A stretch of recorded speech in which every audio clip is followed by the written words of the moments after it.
उपायुक्त नेहा सिंह ने कहा कि आध्यात्मिक और सांस्कृतिक नगरी कुरुक्षेत्र के पर्यटन एवं तीर्थ स्थलों की तमाम सूचनाएं, इतिहास की सूचना अब कुरुक्षेत्र विकास बोर्ड के पर्यटन सूचना केंद्र में मिल पाएगी। इस पर्यटन सूचना केंद्र को अब पर्यटकों के लिए खोल दिया गया है।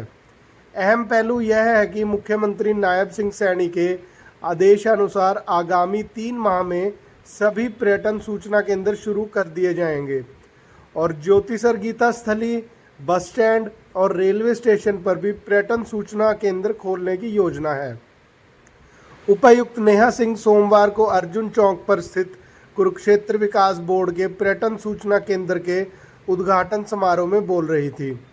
इससे पहले उपायुक्त नेहा सिंह केडीबी के मानद सचिव उपेंद्र सिंघल, केडीबी के मुख्य कार्यकारी अधिकारी एवं एसडीएम लाडवा पंकज सेतिया ने मंत्रोच्चारण के बीच केडीबी के पहले पर्यटन सूचना केंद्र का उद्घाटन किया।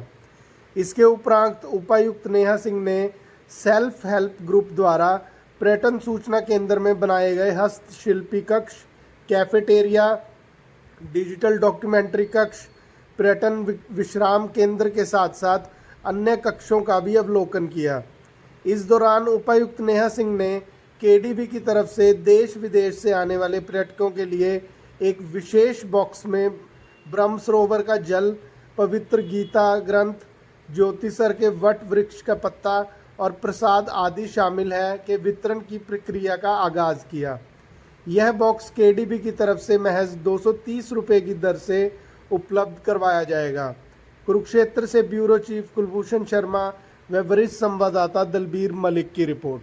कर सकते हैं, कुछ सामान इत्यादि लेके आते हैं तो उसके लिए क्लॉक रूम की व्यवस्था भी बनी हुई है और यहीं से वो होटल बुकिंग कर सकेंगे, यहीं से वो वापस जाते हुए रेलवे और एयर की बुकिंग भी कर पाएंगे। खास वो बनाए गए समिति बॉक्स जी बिल्कुल, यहाँ पर क्योंकि कुरुक्षेत्र आके कुरुक्षेत्र की पहचान वो जरूर लेके जाए, तो उस संबंध में हमने 3 किस्म के मोमेंटोस तैयार किए हैं। एक तो जिसमें कुरुक्षेत्र की विभिन्न मेमोरीज के साथ, जैसे आपने पूछा, एक महास्मृति बॉक्स जिसमें कुरुक्षेत्र का जल, कुरुक्षेत्र की माटी, ज्योतिसर गीता उपदेश स्थली का एक पत्ता और प्रसाद। कुरुक्षेत्र प्रसाद भी माननीय मुख्यमंत्री जी ने शुरू एक करवाया हुआ है, जो अब से इन टूरिस्ट इंफॉर्मेशन सेंटर्स में उपलब्ध रहेगा, चने के भुने चने के लड्डुओं का। तो ऐसा एक महास्मृति बॉक्स तैयार हुआ है। उसके अलावा जो कुरुक्षेत्र तीर्थों में मिलने वाली पुरानी मूर्तियां हैं, 1000-1200 साल पुरानी मूर्तियां ऐसी बहुत सारी मिलती हैं, उनके महाभारत से रिलेटेड जितनी भी तीर्थ है ना, इवन महाभारत के बारे में कुछ नॉलेज, जैसे अक्षोहियों का मतलब क्या है, कौरवों और पांडवों के कौन कौन से राज्यों गणराज्यों की सेनाएं जुड़ी, या व्यू रचनाएं कौन कौन के निर्देशानुसार कुरुक्षेत्र का पहला पर्यटक सूचना केंद्र टूरिस्ट इंफॉर्मेशन सेंटर आज यहाँ अर्जुन चौक पर ओपन हुआ है। ये हमारे लिए बहुत ही गर्व की बात है और आप सभी जानते हैं कि कैसे कुरुक्षेत्र धीरे धीरे एक आध्यात्मिक केंद्र, आध्यात्मिक शहर के तौर पर ना सिर्फ भारत में बल्कि पूरे विश्व में प्रसिद्ध हो रहा है। यहाँ पर जगह जगह से, हमारे देश के हर एक राज्य से, बाहर से भी, देश विदेश से भी लोग आते हैं यहाँ पर। और कुरुक्षेत्र हम सभी को पता है एक ऐतिहासिक शहर है। यहाँ पर कई सारे ऐसे केंद्र हैं जहाँ पर लोग आकर विजिट करना चाहते हैं, उसके बारे में और जानना चाहते हैं। लेकिन कई बार जब टूरिस्ट आते हैं, पर्यटक आते हैं, तो उनको पता नहीं होता कि कौन सा केंद्र कहाँ है और कितने डिस्टेंस पे है, एक दिन में वो क्या क्या कवर कर सकते हैं, कैसे उस जगह को अप्रोच कर सकते हैं, मोड ऑफ ट्रांसपोर्टेशन क्या हो सकता है, कोई गाइड जो उनके बारे में और बता सके। तो इन सभी जो दिक्कतें जो एक टूरिस्ट फेस कर सकता है, उसको केटर करने के लिए ये एक केंद्र है जिसमें कुरुक्षेत्र से रिलेटेड सभी इंफॉर्मेशन है। आप कौन सा ट्रांसपोर्टेशन ले सकते हैं, कहाँ जा सकते हैं, ये सारे कितनी दूरी पर हैं, तो एक पूरा कस्टमाइज्ड इन्फॉर्मेशन, एक कंसोलिडेटेड इन्फॉर्मेशन यहाँ पर पर्यटकों को मिल सकता है। इसके साथ साथ अन्य कई सुविधाएं यहाँ पर उपलब्ध हैं जो हमारे जिले की धरोहर है, जो सांस्कृतिक हमारी वस्तुएं हैं, वो भी सेल्फ हेल्प ग्रुप के द्वारा यहाँ पर वो देख सकते हैं। कई ऐसे आर्ट के फॉर्म्स हैं, कल्चरल आर्टिफैक्ट्स हैं जो कि आप देखेंगे 8th century 9th century old है। वो उसकी एक प्रतिमा ले जा सकते हैं। एक कॉफी क्षेत्र में वो 3-4 घंटे का हॉल्ट और उसको आगे फिर कहीं जाना है, तो इस 3-4 घंटे को भी वो कैसे मैक्सिमाइज कर सकता है कि यहाँ पर हमने सेंटर्स खोले, वो वहाँ पर बाकायदा क्लॉक रूम में अपना सामान रख सकता है। रेस्टिंग सेंटर भी है, लाउंज रूम्स है और कुछ बेड्स भी लगा रखे हैं अगर किसी को आराम की ज़रूरत हो। वो बिल्कुल मिनिमल कॉस्ट पर यहाँ पर प्रोवाइडेड है, कैंटीन है, तो सारी सुविधाएं हैं कि अगर वो 3-4 घंटे भी कोई रुककर आसपास जगह को विजिट करना चाहता है तो उसके लिए भी सभी सुविधाएं हैं। ये हमारा पहला ऐसा केंद्र है इंफॉर्मेशन सेंटर।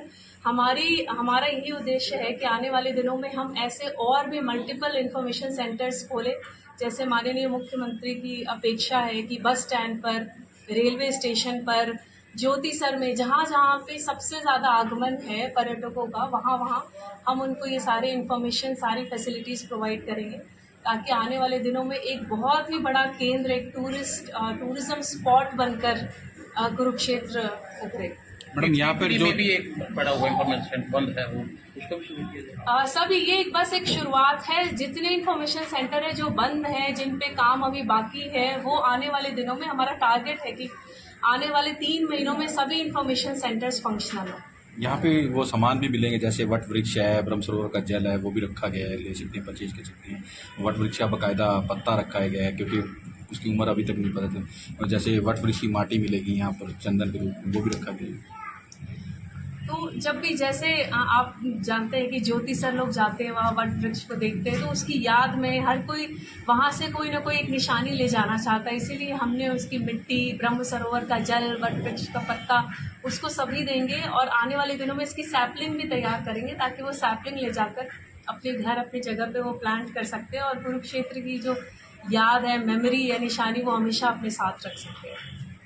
मानसून को मैडम कुछ बताएंगे, मानसून को लेकर कितनी कुछ तैयारी है बाकायदा मानसून शुरू? कुरुक्षेत्र में देखिए अभी आने वाले दिनों में, पिछले 3-4 दिनों में ही काफ़ी बारिश हुई है और आगे भी बारिश होने की संभावना है। इसके पहले ही हमने कई तैयारियां कर ली थी, चाहे वो नाले की सफाई हो, इरिगेशन हो, पब्लिक हेल्थ हो, एमसी हो, सब अपनी अपनी तैयारियों में जुट गए थे। जहाँ जहाँ फ्लड वर्क के काम पेंडिंग थे वो भी तुरंत उनको पूरा कराया गया। जहाँ जहाँ पर कट लगाने थे, ड्रेन्स खोलने थे, वो सभी काम चालू हैं। और कुछ एक एरियाज़ हैं जहाँ पर अभी भी प्रॉब्लम्स आ रही है, लेकिन टीम कंटिन्यूअसली फील्ड पर है। जहाँ जहाँ पर हमें एडिशनल पंप्स की ज़रूरत है, ड्रेनेज को खोलने की ज़रूरत है, अभी भी टीम कार्यरत है। और हमारा यही प्रयास है कि आने वाले दिनों में नागरिकों को कोई असुविधा ना हो। Thank you.